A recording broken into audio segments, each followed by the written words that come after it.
하나님의 은혜로 이들은 멜리데 섬에 상륙하게 되었고 그곳에 살던 원주민들의 특별한 영접을 받게 되었습니다. 바울이 나무 한 묶음을 불에 던져 넣다가 독사에게 물려 죽을 위기에 처했지만 조금도 상함이 없는 모습을 보며 원주민들은 바울을 신으로 여겼습니다.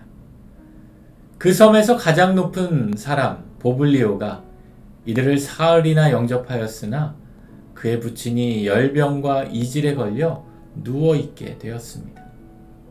그때 바울이 들어가서 기도하고 그에게 안수하여 낫게 하여 주자 그 섬에 있는 다른 병든 사람들이 와서 고침을 받게 되었고 후한 예로 이들이 떠날 때 우리 쓸 것을 배에 실어주게 되었습니다.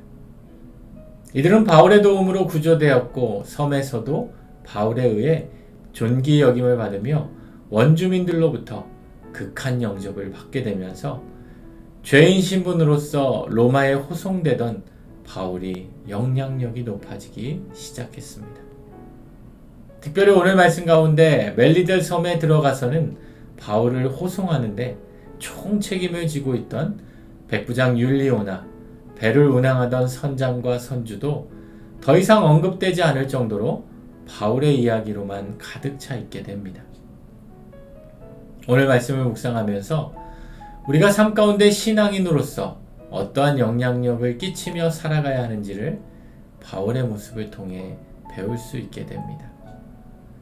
스스로가 자신의 능력을 억지로 내세우거나 주장하지 않아도 삶 가운데 하나님이 주신 사명을 품고 하나님의 뜻을 전하고 하나님의 뜻 가운데 살아가게 되면 우리의 삶에는 하나님이 주신 능력이 나타나게 되고 우리의 삶의 자리에는 하나님이 주신 선한 영향력이 미치게 된다라는 것입니다.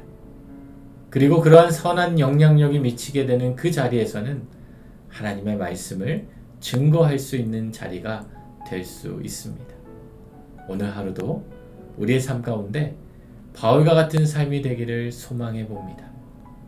삶 가운데 하나님의 뜻을 품고 믿음 안에서 하나님의 마음으로 행하며 살아가게 되므로 삶 가운데 하나님이 주신 선한 영향력이 전해져서 만나는 이들에게도 하나님의 말씀을 증거하게 되는 놀라운 은혜가 저와 여러분의 삶 가운데 가득 임하게 되는 복된 하루가 되시기를 우리 주님의 이름으로 축원합니다.